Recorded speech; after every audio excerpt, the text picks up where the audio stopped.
Bill, you're the boss. Hello, everybody. My name is Marvin Hunter, Marvin Hunter, and I've been asked to make a statement about the judge in this particular case, and I'll take questions from you. Your reaction? Well, I think that it solidifies my initial comment at the beginning of the Jason Van Dyke trial that says that the entire Cook County criminal justice system was corrupt and the federal government needs to come in and take charge of it. This lady has apparently taken money from Ed Burke, and she's a part of that machine. And so I think from the beginning, she had her mind made up to make sure that there would be no justice. And based on what has just happened in this courtroom, I believe that not a young man or woman that is in this court today can receive justice if all the judges feel and are acting as way that this judge has acted. And I think that she's done everything in her mind to make sure that we will accept this misjustice that has just taken place in this courtroom. Do you think it made a difference that it was a judge instead of a jury? Absolutely. How? It is a tradition for police officers when they are found to be commit misconduct to take a bench trial and not a jury trial. So it is a part of the machine system, of which this judge has clearly shown that she's a part of that system. Are you surprised? I am surprised given the amount of press and community support for this trial. I am surprised at the fact that American justice is on trial throughout the entire this entire event, that this judge would take it upon herself to make the entire country know what I've known all the time, that justice is justice for everybody but African Americans in this county of Cook. Is this justice for your great nephew? This is not justice. This is not justice for the constituencies, for the people that are the voters, for the people that are the residents of the county of Cook. Because of simple fact, if you've committed a crime, then you should be prosecuted for the crime that you have committed. I think the prosecutor done a yeoman's job at presenting her case. I do not think that she was off at one iota at her presenting of this case. Of course, now I'm not a lawyer. But not even being a lawyer, just listening to what she has done and how she has done it, I think that this judge had it made up in her mind for what her reasonings are to make sure that these gentlemen never see the inside of a jail cell. What's the next step, sir? It's ridiculous. One Crack News, man. That's why we got to bring it to you live. I'm asking everyone in the city of Chicago, everyone in the county of Cook to be at this courtroom and to be at this building, at this sentencing, so that this judge and this world would know that we're looking for a meaningful sentence on tomorrow, a sentence that adequately fits the crime in which Jason Van Dyke has committed, and that what has happened today, the world will know what has happened today hopefully will not happen tomorrow. And we're going to be here standing in solidarity to say that we do not want it to happen, and we're not going to be happy if justice is not done tomorrow. How does this decision affect the so-called code of silence? It solidifies it and it bolsters it and it keeps it intact and in play. I don't think that we need a code of silence to have a civilized justice system in a country like America. If everybody would just follow the law and do what they're supposed to do, then the system will work like it is supposed to work. But we can't expect for the citizenry to be right if the people in which we pay to uphold the law are not going to be right. What does the verdict say to police officers out there? The verdict says to police officers that you can lie, cheat, steal, rape, rob, and pillage, and it's okay. We will support you and make sure that you never see the inside of the jail cell. Now, let's be clear. I don't think that all police officers are bad, but the small few that are part of this machine need to be weeded out and need to be taken out of this system. There's no place in it in the American justice system in 2019 and going forward. And I'm asking for the citizenry of the county of Cook in 2019 as we go to the voters poll to let's vote in a way that says that we will not accept this anymore. And in the 2020 election, I'm asking for the citizenry of this country to come together and let's put in votes so that will say that we are not going to accept this anymore. You got to understand something. The reason why this trial was so important to people like me and a lot of the young men and women you see walking in and out of here is because they only abolished slavery a little bit. The 13th Amendment says that black people in this country are only free if they don't commit a crime that's a Class X felony. Once you commit a crime and it is a Class X felony, then you revert back to being a slave and is therefore due to be paid slave wages. The whole world needs to know that America has not really abolished slavery. Because if you have, then you'll get serious about getting rid of that clause in the 13th Amendment. And the reason why it's so important for today is because if you can lie and fabricate reports to put me in jail and to give me Class X felonies, then you make me a slave when I haven't done anything to warrant being one. That is what I feel. Marvin Hunter, MARVINHUNTER. It's a sad day for this country and for this country. Do I hope they appeal? I want the feds to come in because I have no confidence in what has happened. I think the Department of Justice, I think the feds need to come in, and I think they need to begin to investigate this for real. The whole Cook County justice system. They need to do a forensic audit on the finances. They need to do a forensic audit on the political relationships and apparatuses that help to make this machine go and thrive. This needs to be done from the bottom up so that once and for all, we can live in a country that has justice and liberty for all.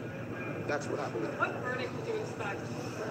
I expected a guilty verdict because the prosecutor had done what she was supposed to do to present that they were guilty. To say that these men are not guilty is to say that Jason Van Dyke is not guilty. She's done this on purpose. And she's done this. Thank you. So if you have this brief sheet, just a brief little notice here. My name is, you got one? My name is Dr. Leon Finney. I'm a longtime worker here in the city of Chicago from the Woodlawn community, and I have a number of our friends. Of course, I'm a pastor of the Metropolitan Apostolic Community Church, and I'm the president of the Woodlawn Community Development Corporation. Today's not guilty verdict of the Chicago police officers Thomas Gaffney, Joseph Walsh, as best that we can see, is a travesty.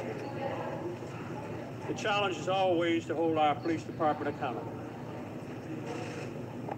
Today, justice was not served. To render a verdict of totally not guilty, to render a decision that there was no conspiracy between three officers to protect one of their own. To have sitting here as a judge, a woman or a judge who should have recused herself, as two of her former colleagues did, because they did not believe that they could render a fair verdict. We were here when Judge Leroy Martin appointed or tried to appoint two other judges, both of whom recused themselves. This judge, Stephenson, should have recused herself. She had prior relationships with the defense. She had prior relationships with the police. All of her hearings indicate that her decision would be on the side of the police department. As was said by the previous speaker, I'm not or would not condemn every police officer that served the city of Chicago. I served in the United States Marine Corps. And while I was in the Marine Corps, I was assigned the Provost Marshal's office. And at that was the case. I was a police officer for 3 years when I was in the United States Marine Corps. This little cap here kind of suggests that I did spend my time. So I understand the side of a law enforcement officer. But I also understand that our courts are designed to bring about justice. In this particular instance, with a single judge who favors police officers, making a decision in order to protect those she prefers to protect, did injustice to our community. And of course, the prosecutor, Judge Holmes, or former Judge Holmes, did the best she could. But she was not able to persuade with overwhelming evidence what we all know. There was clearly evidence from the video that Laquan McDonald was not attacking or seeking to attack any one of the law enforcement officers. How could they all three make up a story indicating that Laquan was threatening their lives and thereby justifying 16 shots coming from Van Dyke's pistol? How could they not understand that their first job as law enforcement officers was to enforce the law, even if it meant against one of their own?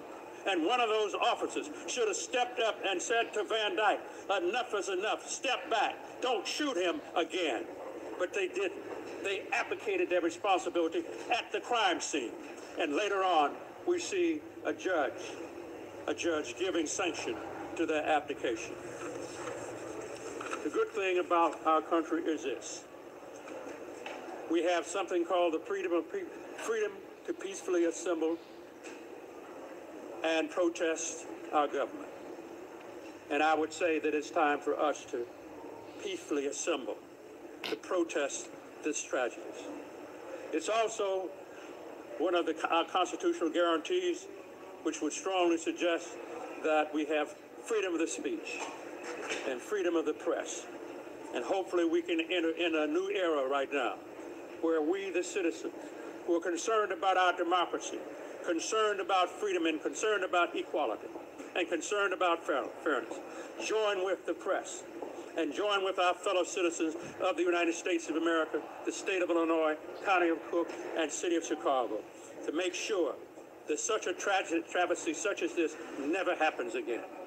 I join my fellow members here. I'm not a lawyer. I know a lot of lawyers. I'm not a lawyer, but I know the difference between right and wrong. And right and justice was not served today. Thank you. Your name again, sir? My name is Dr. Leon, L-E-O-N, Finney, F-I-N-N-E-Y. I'm the pastor of Metropolitan Apostolic Community Church at 4100 South King Drive.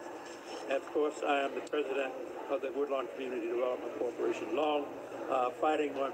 And as a matter of fact, I was part of the original Metcalf effort to eliminate abuse of police authority in the city of Chicago, going all the way back to 1971. And we've been trying to get the job done to eliminate abusive police authority. This verdict today did not help us. It was a setback. And hopefully tomorrow, at the sentencing trial of Van Dyke, we'll see what happens. More questions? Thank you very much.